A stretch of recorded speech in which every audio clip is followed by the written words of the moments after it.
Sam Astley, candidate number 4027. Okay, Sam, so you've just been watching Alex, is that right? The red striped t-shirt doing the cricket, okay? Now I'd like you to tell me all the strengths and weaknesses that you've seen from that performer, and then identify and prioritise the weakness, produce your action plan with your practices, and then bring all your theory in. Yep. Yeah? Yep. You know where you're going? Yep. Yeah? That's fine. Okay. Good luck. Off you go. Okay, so the first weakness that I noticed, which was with Alex, which was his run-up. His run-up was when he got to the popping crease, he suddenly slowed down, which meant he lost all his momentum, which meant he lost a lot of the pace in his bowling. It also made him lose a little bit of control over the bowl, meaning that his line and length would be quite inconsistent when he comes to the popping crease, and he wouldn't know exactly where his line and length would be because he hasn't got his full momentum going into the ball. The one strength that I picked up on was he had a very high front elbow, which means when he comes to follow through with the ball, we will generate good pace.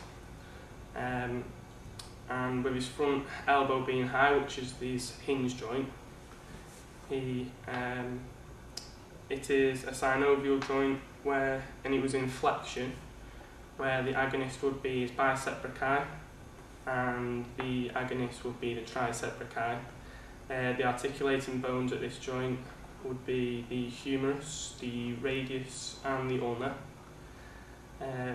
By having a high front elbow, he's generated good pace, and it allows him to follow through, and even if the ball is hit back at him from the batsman, he will be ready for good reaction time to catch the ball in case there's a chance of a wicket.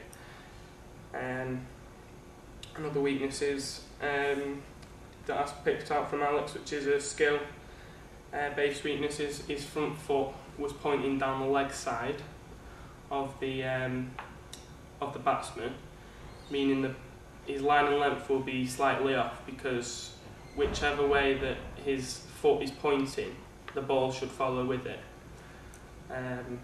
It means that when he bowls down leg side, this could result in the umpire giving a wide and an extra run and an extra ball for the batsman.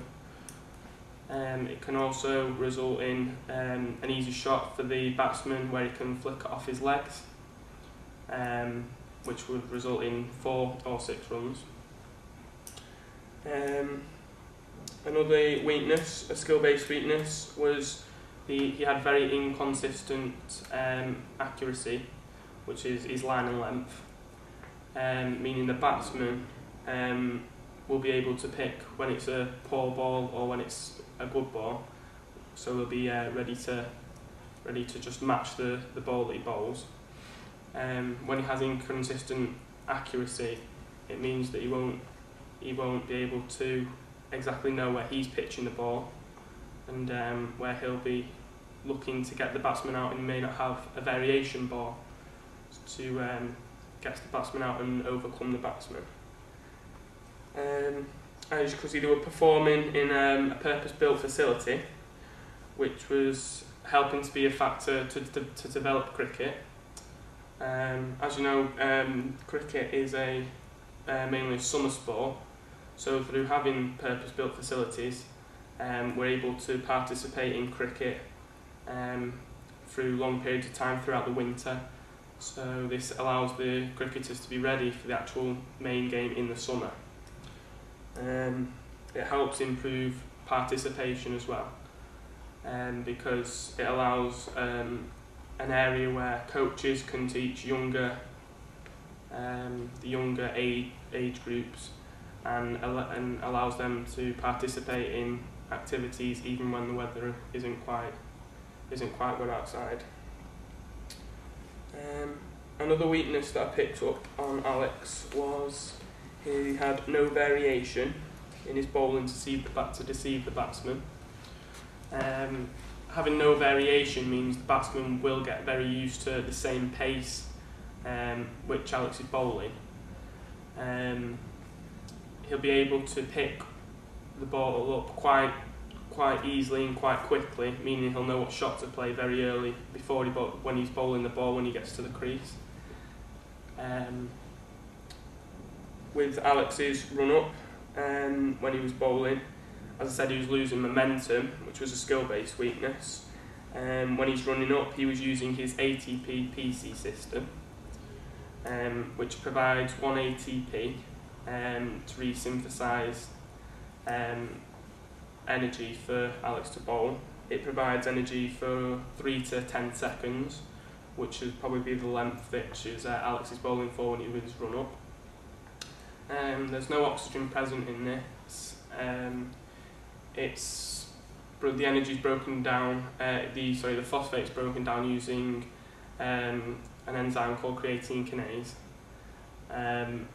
which creates the release of energy for Alex to for his run up to bowl the ball.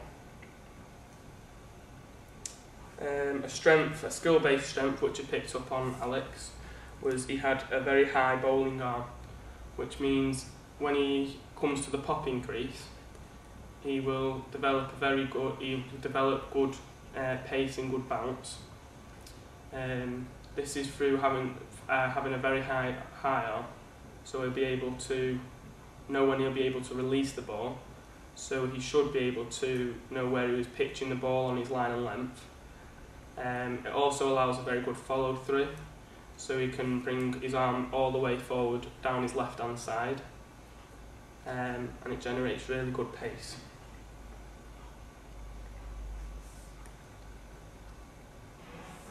For the main weakness that I picked up on, I would create an action plan in order to help Alex in improving this main weakness. The main weakness that I picked up on was Alex's inconsistent accuracy. This is a weakness because through having inconsistent accuracy and no good line and length, the batsman is quite easily be able to pick up and hit Alex for 4 or 6 or many runs. It's through having an inconsistent bowling action as well, so each different ball that he's bowling a different ball. His action's too different, so he needs to make his run up and his action very consistent. The coaching points that I can give to Alex in order to help him throughout this weakness is to focus on one specific part of the pitch when he's bowling. So he should be able to use selective attention in order to focus on one specific part of the pitch, meaning he needs to get rid of any other thoughts or any distraction in his head, such as the other bowlers or the batsman, or even a crowd in some situations. By doing this, he'll have the concentration to bowl on a specific line and length. He should also, another coaching point that I can give to Alex is to stay side on with his front elbow and his front foot pointing directly down the pitch to the wickets, meaning this will give him more consistent line and length bowling, meaning he'll know where he wants to bowl. It will also help him in keeping a consistent line and a length. Another coaching point that I can give him is to follow through well with his when he runs up. So when he follows through, as long as the ball is straight and he's stayed side on, then he'll be ready for a reaction catch. Which would result in him possibly getting a wicket or putting the batsman under even more pressure. Before carrying out the action plan, I will test Alex to see at what stage of performer he is actually at. The test that I would do is I would set out a pitch with wickets at the end without a batsman. I would get him to bowl around 20 to 25 balls down to the other end, and I would measure which area he's pitching the ball at. So later on, I can then test him to see if he would improve on his different bowling, so whether his line and length was improved. At the moment, Alex is in the associative stage of learning. He's not quite at the autonomous because he's not an elite performer. He's able to detect his own errors so far, and he's able to correct them. He's starting to learn motor programs much more easily. They're not quite habitual, but he's beginning to learn them a lot more easily. He's beginning to take out the mistakes that he was making throughout the clip. So the time scale, I would for this action plan, I would make a time scale. I will have Alex training. This would be a 6-week program for around two sessions each week. At each session lasting 1 hour. So in the first week, 1 or 2 weeks of the action plan, I will get Alex to, I will be looking more at his technique. So it'll be improving getting his body side on, his follow through, and his front foot and his elbow going straight down the pitch. To progress this throughout the next few weeks, so into the 3rd and the 4th week, I will then set out cones and targets for Alex to aim for on the pitch. So as it was in the first 1 to 2 weeks, he'd be just bowling the ball without any targets. He'd just be trying to aim for the stumps. Whereas this into the 3rd to 4 weeks of progressing, I would set out targets on the pitch for him to aim for. Again, so we could use selective attention to aim for the target. It would actually help him progress with his accuracy. And then moving on to the 5th and 6th weeks, it would be to progress him even more and to challenge Alex a lot more. The idea would be to put a batsman in there, so he then has a challenge up against him.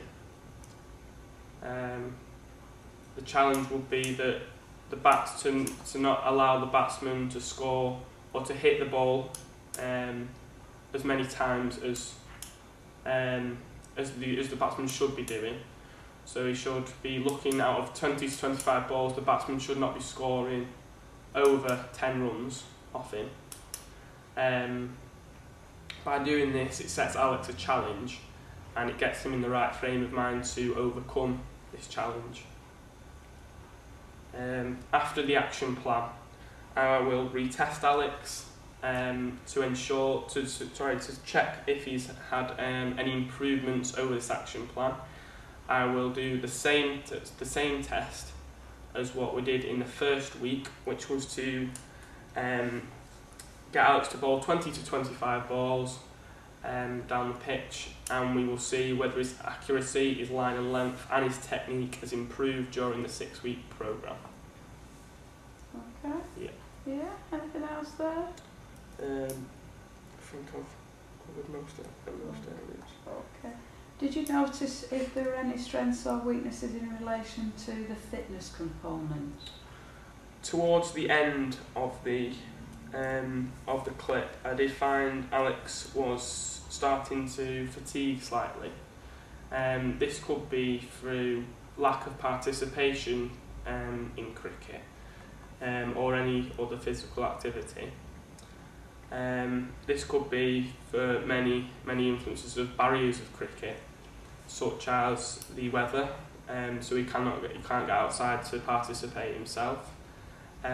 He may not have been able to participate due to a younger bad experience, which may be a loss or a failure in cricket, which means he will no longer participate in cricket, meaning that his fitness levels would have decreased quite dramatically through not participating in physical activity. Okay, any strengths for his fitness? Strength for his fitness would be his actual pace of the ball. When he was running in, he was using his strength well. He was putting all his effort into the ball. So his actual strength, which would be his muscular strength, was a good factor in his bowling. Having good muscular strength helped him to bowl the ball a lot quicker.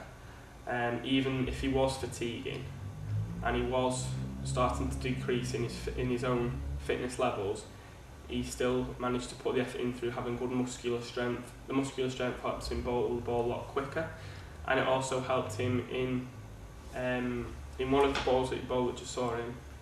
He managed to bowl the ball quite short, which did scare the batsman because of his pace. And by doing this, the batsman will feel uneasy, and he will be looking to try and score runs off Alex. But by scaring the batsman,